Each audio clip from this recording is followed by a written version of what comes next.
The film begins after a solar catastrophe.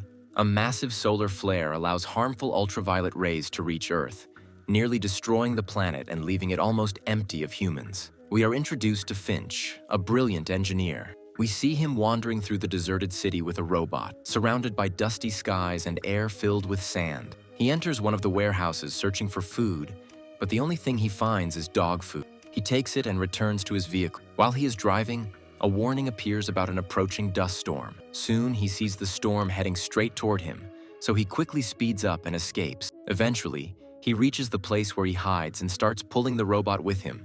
However, the storm catches up, and the polluted air begins to choke him. He manages to drag the robot inside the shelter and shuts the door. After that, he cleans himself and removes the dust from the robot. Then he goes downstairs and sees his dog waiting for him, feeds the dog, and takes care of him. Meanwhile, we see Finch gathering books about dog care and converting them into programming language and data so the robot he is building can receive and understand them. We also learn that he suffers from a serious illness caused by radiation exposure from the solar catastrophe, and that he will die soon. So he builds a robot to take care of his dog after he dies.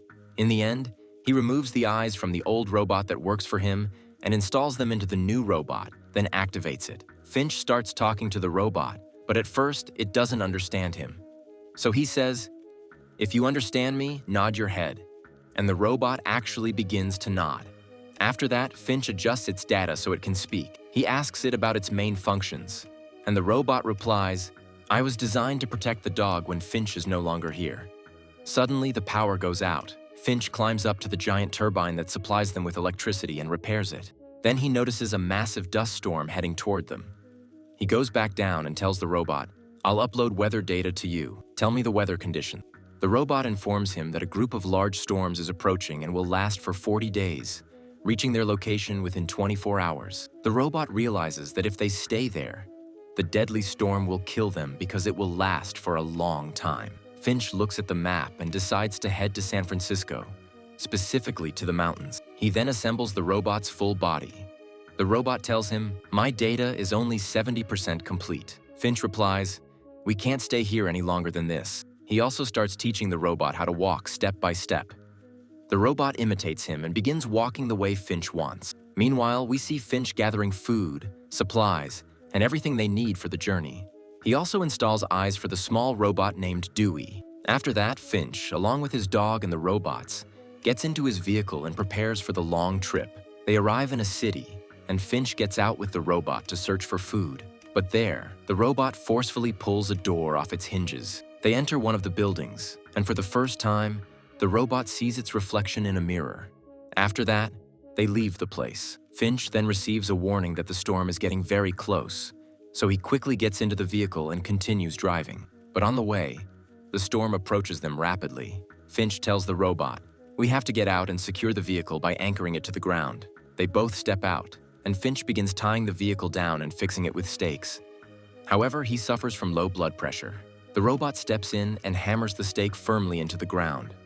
After that, Finch gets back inside and hides the dog safely while the robot continues securing the vehicle. The storm draws nearer, and the wind becomes extremely strong. They get inside the vehicle and prepare themselves. Suddenly, the tornado starts pulling the vehicle and snaps almost all the ropes tying it to the ground. Only one rope remains holding it in place. Fortunately, the tornado passes, and they survive. Finch steps out and discovers that the rope attached by the robot is the only one still holding the vehicle. He then notices that one of the tires is damaged because of the storm. The robot brings a new tire, and Finch tells him they don't have a jack to lift the vehicle. So the robot lifts the vehicle himself while Finch installs the new tire. That night, they sit together and talk. Finch tells the robot that he needs a name, but it has to be short and simple. The robot chooses the name Jeff for himself. Finch likes the name and agrees. The next morning, Jeff tries to communicate with the dog by barking. Finch wakes up and tells him that the dog still doesn't trust him. While traveling, Jeff asks Finch about trust, but Finch doesn't know how to answer because he has never trusted anyone in his life. So he decides to tell Jeff a story about trust. Meanwhile, Finch starts coughing and choking because of his illness. He begins thinking about the dog and how it will live after he's gone. He hands Jeff the dog's leash and tells him, "You have to make him trust you." He stops at a gas station, but his coughing gets worse and his condition deteriorates. He goes back to Jeff and sees him trying to pull the dog out of the vehicle, but the dog refuses to get out. Finch takes the dog and tells Jeff, "Guard the place." Then he goes into a diner with the dog. Suddenly, Jeff tries to learn how to drive the vehicle. Finch hears something, runs outside, and sees Jeff crashing the vehicle and moving it out of the shade into the direct, scorching sunlight. Finch shouts, "Bring me my protective suit. I'll move the vehicle back." But Jeff doesn't listen and crashes it again. Finch reaches his hand out into the sunlight, and it starts to burn. He tells Jeff, "If humans and dogs leave the shade and stay under direct sunlight, we will die because of the ultraviolet radiation. I designed you to protect the dog, not to kill him." Jeff apologizes, but Finch remains angry. Later, we see Finch driving while Jeff feels upset because Finch won't let him drive. So Finch decides to teach him how to drive, and Jeff successfully drives the vehicle with great skill. At night, they light a fire and sit together. Jeff asks, "Why don't we travel at night, in the dark?" Finch explains that they must not move at night because other people travel at night and might kill them to take their vehicle and food. After that, Finch says the weather has become cold and that he needs to go inside. Jeff says he will stay outside. The next morning, Jeff hears a sound from inside the vehicle. He goes in and finds Finch in much worse condition.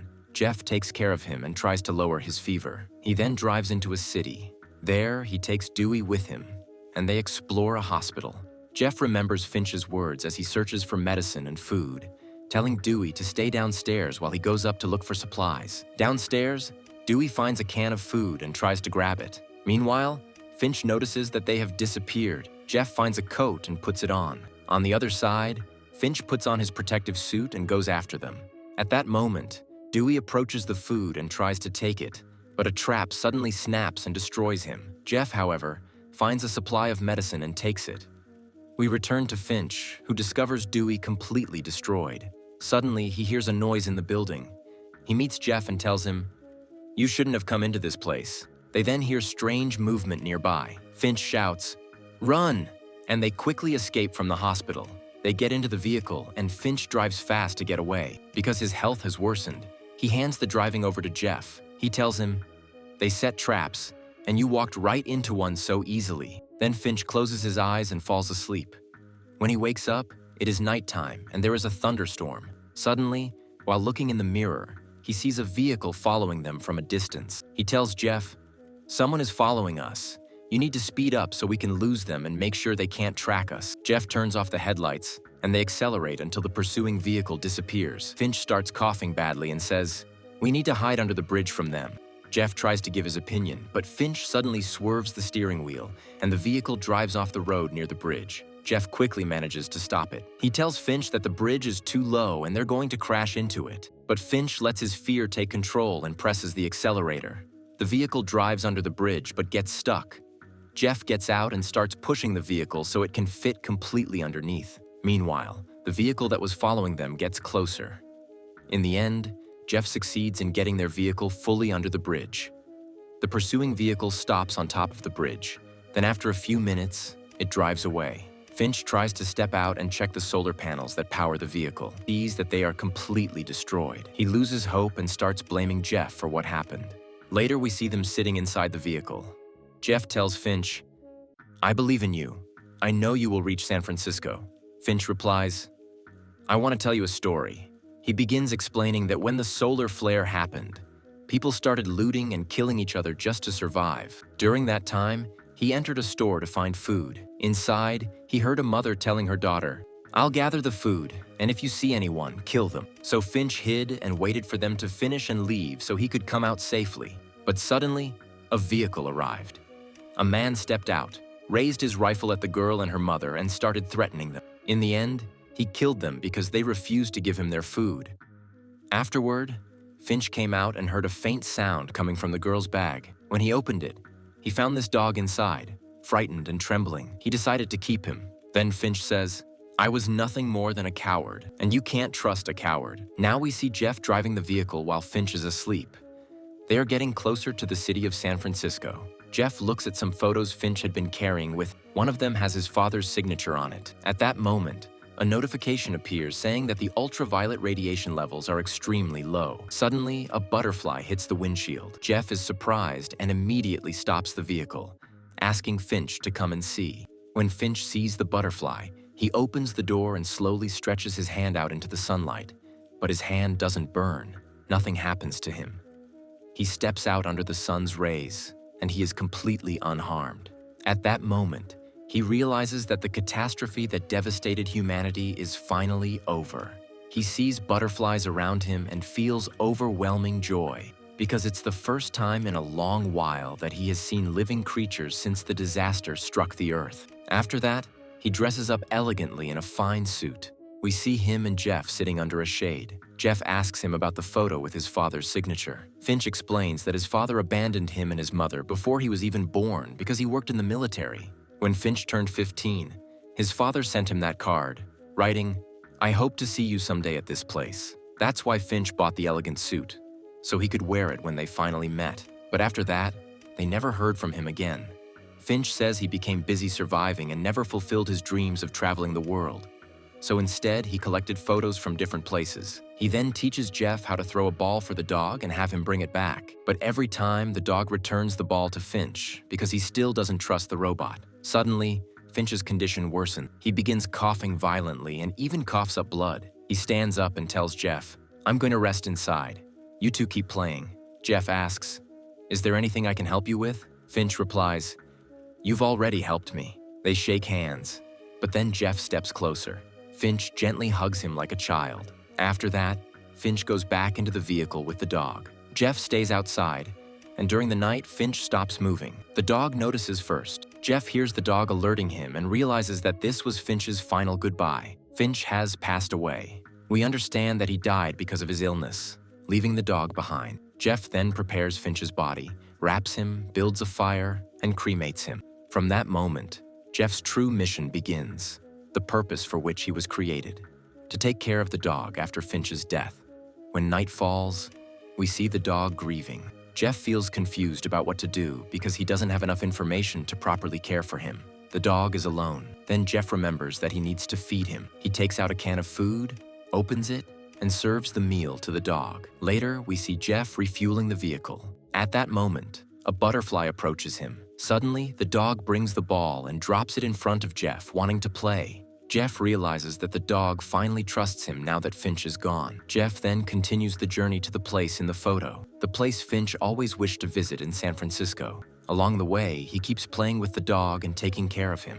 In the end, we see a sign that reads, "Love for Finch," from the dog and Jeff. The sign is placed near the same bridge shown in the photo. We see Jeff and the dog standing on the bridge, looking at the memories people left behind. Jeff places a drawing of the bridge, one he made that includes himself, Finch, and the dog. He walks across the bridge with the dog, fulfilling the mission Finch entrusted to him. In this way, Jeff completes his duty, remains loyal to the man who created him, cares for the dog, and keeps Finch's memory alive forever. And here, the film comes to an end.